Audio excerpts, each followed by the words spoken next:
നമസ്കാരം. ഇന്നത്തെ നമ്മുടെ യാത്ര തഞ്ചാവൂരിലേക്കാണ്.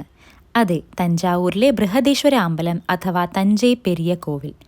ഈ അമ്പലം 1000 കൊല്ലങ്ങൾക്കു മുന്നേ രാജരാജ ചോള ഒന്ന് പണി കഴിപ്പിച്ച ശിവക്ഷേത്രമാണ്. ഈ അമ്പലത്തിന് ഒത്തിരി പ്രത്യേകതകളുണ്ട്.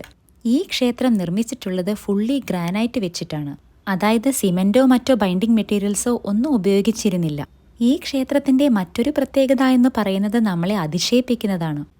ഉച്ച സമയത്ത് അമ്പലത്തിന്റെ നിഴൽ താഴെ ഭൂമിയിൽ പതിയില്ല. എന്തല്ലേ അതിൻ്റെ ഒരു എഞ്ചിനീയറിംഗ് മാർവൽ. ഈ കാണുന്ന വിമാന ടവറിന്റെ ഉയരം എന്ന് പറയുന്നത് 216 ഫീറ്റാണ്. അതിൻ്റെ ഏറ്റവും മുകളിൽ കാണുന്ന കുംഭം അഥവാ താഴികക്കുടം ഒറ്റ ഗ്രാനൈറ്റ് കല്ലിൽ കാർവ് ചെയ്ത് എടുത്തിട്ടുള്ളതാണ് കേട്ടോ. 80 ടണ്ണാണ് അതിൻ്റെ ഭാരം.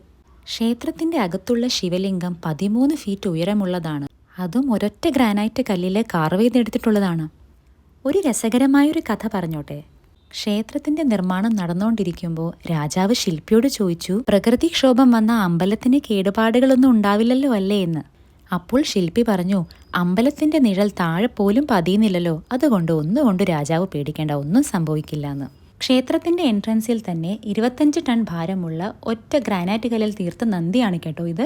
1987 തഞ്ചാവൂർ ക്ഷേത്രം യുനെസ്കോന്റെ വേൾഡ് ഹെറിറ്റേജ് സൈറ്റിൽ ഉൾപ്പെടുത്തിയിരിക്കുന്നു. ഈ മനോഹരമായ അമ്പലം എല്ലാവരും പോയി കാണണം കേട്ടോ. അപ്പോൾ നെക്സ്റ്റ് വീഡിയോയിൽ കാണാം. ബൈ.